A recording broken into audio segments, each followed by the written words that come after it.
السلام علیکم۔ ایک یہودی نے اپنے بیٹے سے کہا، جاؤ بازار سے سودا لے آؤ۔ وہ چلا گیا، لیکن جب وہ راستے سے گزر رہا تھا تو اس کی نظر حضرت محمد صلی اللہ علیہ وآلہ وسلم پر پڑی، اور آپ کی نظر بھی اس لڑکے پر پڑی۔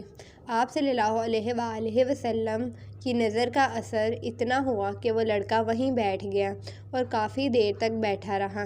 لڑکے کا باپ کبھی اندر جاتا، کبھی باہر آتا کہ لڑکا کہاں رہ گیا ہے، آیا نہیں، ابھی تک سورج غروب ہو گیا ہے اور مغرب ہونے لگی ہے۔ لڑکا شام کو گھر آیا تو باپ نے پوچھا، ارے نادان، اتنی دیر کیوں ہوئی؟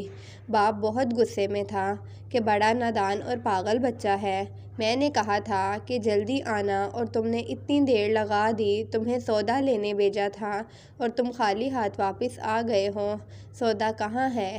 بیٹا بولا، سودا تو میں خرید چکا ہوں۔ باپ نے کہا، کیا پاگل آدمی ہو تم، میں نے تجھے سودا لینے بھیجا تھا، سودا تمہارے پاس نہیں ہے اور کہتے ہو خرید چکا ہوں۔ بیٹا بولا، بابا یقین کریں، سودا خرید آیا ہوں۔ باپ بولا، تو دکھاؤ کہاں ہے؟ بیٹے نے کہا، کاش آپ کے پاس وہ آنکھ ہوتی جو میں نے آپ کو دکھاتا تو میرا سودا کیا ہے۔ باپ نے آپ کو کیا بتاؤں کہ میں کیا خرید لایا ہوں؟ باپ نے کہا، چل چھوڑ، رہنے دے۔ وہ لڑکا اب روزانہ نبی رحمت صلی اللہ علیہ وآلہ وسلم کی خدمت میں بیٹھنے لگا۔ وہ یہودی کا اکلوتا بیٹا تھا، بہت پیارا تھا، اس لیے کچھ نہ کہا۔ کچھ دنوں بعد وہ لڑکا بیمار ہو گیا، کافی دن بیمار رہا، اتنا بیمار رہا کہ کمزوری کی وجہ سے کروٹ لینا بھی مشکل ہو گیا اور پھر موت کے قریب آ گیا۔ یہودی بہت پریشان تھا، وہ بھاگا ہوا آیا اور حضور صلی اللہ علیہ وآلہ وسلم کی خدمت میں حاضر ہوا اور بولا، میں آپ کے پاس آیا ہوں، آپ تو جانتے ہی ہیں کہ میں یہودی ہوں، مجھے آپ سے کوئی اتفاق نہیں ہے، مگر میرا بیٹا آپ کو دل دے بیٹھا ہے اور اس وقت وہ موت کے قریب ہے، آپ کو رات دن یاد کر رہا ہے، تو جانتے ہی ہیں کہ میں یہودی ہوں، مجھے آپ سے کوئی اتفاق نہیں، لیکن کیا ممکن ہے کہ آپ اپنے اس دشمن کے گھر آ کر اپنے عاشق کو ایک نظر دیکھنا پسند کریں گے؟ کیا یہ آرزو پوری ہو جائے گی کہ وہ مرنے سے پہلے آپ صلی اللہ علیہ وآلہ وسلم کا ایک بار دیدار کر لیں؟ وہ کسی اور چیز کی آرزو نہیں کر رہا۔ آپ صلی اللہ علیہ وآلہ وسلم نے اپنے اصحاب سے فرمایا کہ تم لوگ بھی ساتھ چلو اور جا کر اپنے عاشق کا دیدار کرتے ہیں اور اسے بھی اپنا دیدار کراتے ہیں۔ آخری لمحہ ہے، آنکھیں بند ہونے سے پہلے ہم اسے کچھ دینا چاہتے ہیں، چلو چلتے ہیں۔ یہودی کے گھر پہنچے تو لڑکے کی آنکھیں بند تھیں۔ حضور صلی اللہ علیہ وآلہ وسلم کا سراپا کرم ہی کرم ہے۔ دیدار کرتے ہی لڑکے کی پیشانی پر اپنا دست مبارک رکھا، لڑکے کی آنکھیں کھولیں، مصطفیٰ صلی اللہ علیہ وآلہ وسلم پر نظر پڑی، ہلکی سی چہرے پر مسکراہٹ آئی، لب کھل گئے، مسکراہٹ پھیل گئی۔ حضور صلی اللہ علیہ وآلہ وسلم نے فرمایا، بس اب کلمہ پڑھ لو۔ لڑکا اپنے باپ کا منہ تکنے لگا تو وہ یہودی بولا، میرا منہ کیا تکتا ہے، حضور صلی اللہ علیہ وآلہ وسلم جو کہتے ہیں کر لو۔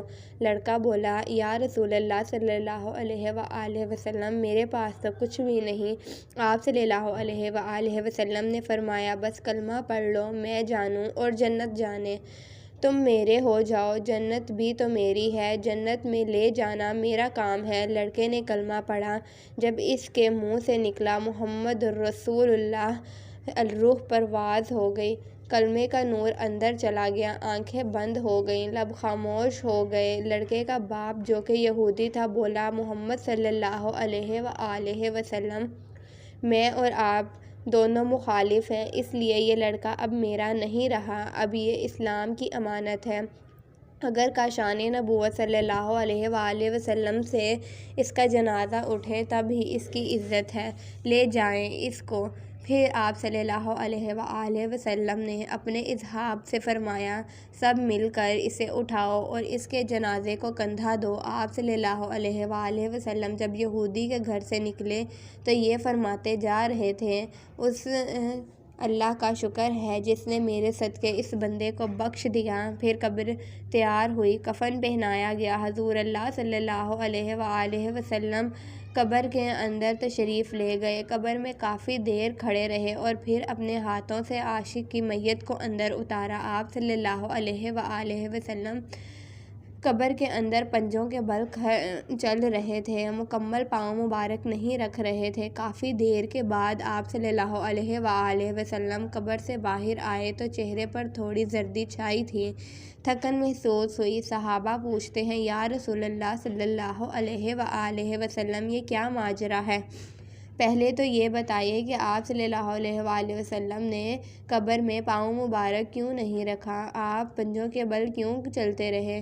تو کریم آقا صلی اللہ علیہ وآلہ وسلم نے فرمایا، قبر کے اندر بے پناہ فرشتے آئے ہوئے تھے، اس لیے مجھے جہاں جگہ ملتی تھی میں پنجہ ہی رکھتا تھا، پاؤں رکھنے کی جگہ نہیں تھی۔ میں نہیں چاہتا تھا کہ کسی فرشتے کے پاؤں پر میرا پاؤں آ جائے۔ پھر صحابہ نے پوچھا، آپ صلی اللہ علیہ وآلہ وسلم قبر کے اندر کیوں گئے، ہم چلے جاتے؟ آپ نے فرمایا، پنجہ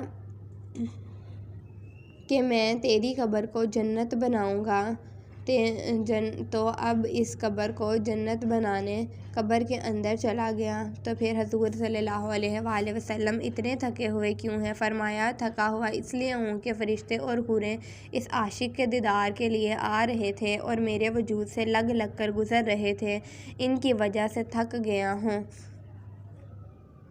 اگر آپ کو میری یہ ویڈیو اچھی لگی ہے تو میرے چینل کو سبسکرائب کیجیے اور میری ویڈیو کو لائک اور شیئر کیجیے اور ساتھ ہی ساتھ بیل آئیکن کے بٹن کو پریس کیجیے تاکہ میری آنے والی ہر نیو ویڈیو کا نوٹیفیکیشن آپ کو ملتا رہے۔